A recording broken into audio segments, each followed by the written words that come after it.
This story is about a man who changed the way America sleeps at night. In the early 1800s, Henry Boyd was born on a plantation in Kentucky.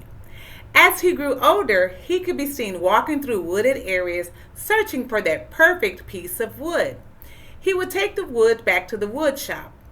As he grew older, he also worked with his father and older men in the community. They would build tables, chairs, cabinets, and bedposts. People began to notice the unique way of Henry making furniture. His skills became so unique that he would sell furniture throughout the community. He made enough money to purchase his freedom. Then he moved to Cincinnati, Ohio. In Cincinnati, he opened his own furniture store and began to put local advertisements in the local newspaper. Imagine that, advertisement in 1840. Then Henry created what we call the Boyd bedpost. It became an invention that he created to help beds become sturdy and firm, because in the 1800s, beds would sag in the middle, ropes would loosen, and posts became very unstable. Henry took his invention to the patent office several times, and for several years he was rejected. But let's see what Henry Boyd did to make sure people knew that he was getting his bed and his brand. Let's step outside and step inside my windowless classroom.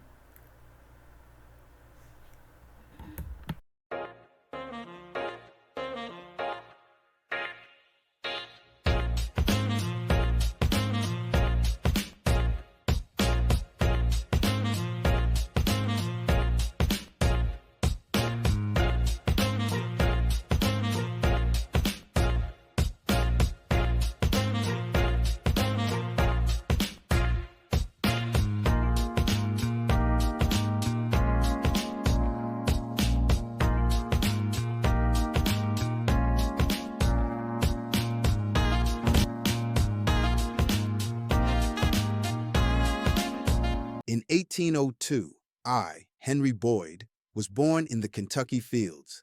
The land was heavy with limitations, a world measured in labor and restricted hope. As a young boy, I learned beside my father. Hands planning, oak eyes reading, grain, skill growing. With each stroke, I watched men like my father working in wood shops and building furniture. Through years of toil, I bought my freedom. I saved money from selling small pieces of furniture I sold to local families in the hills of Kentucky. I decided to build a new life for myself in Cincinnati, Ohio. I carried tools and determination to Cincinnati, where riverfront mills and hammers set the city's rhythm. In my shop, I designed a bed frame that would not sag, wooden rails locked with iron bolts. I named it the Boyd's Bedstead, but the patent office would not honor a black inventor. The system refused patent. I decided to carve my initials, H. Boyd, into the wooded bed frames until I received my patent. Undeterred, I was determined to keep applying. The beds reached homes, hotels, and boarding houses.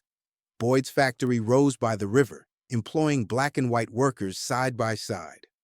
Remarkable. Several black businessmen on the riverfront of the Cincinnati continued to build thriving businesses. In the 1840s, some entrepreneurs decided to join an organization called the Iron Chest Company, an organization designed to financially help black entrepreneurs. The men purchased hotels and other businesses as investment properties. By my last years, my enterprise stood as of what skill and will can build. One bolt, one board, one dream. The sense of the Cincinnati History Museum. Part of the museum center has a permanent display of my work, the Henry Boyd exhibit. The next time you find yourself in Ohio, stop in Cincinnati to learn more about Henry Boyd and the Boyd Bedstead. He was a trailblazer and inventor who once lived on America's timeline. I'm Kimberly Jones, and I'll see you in the next chapter.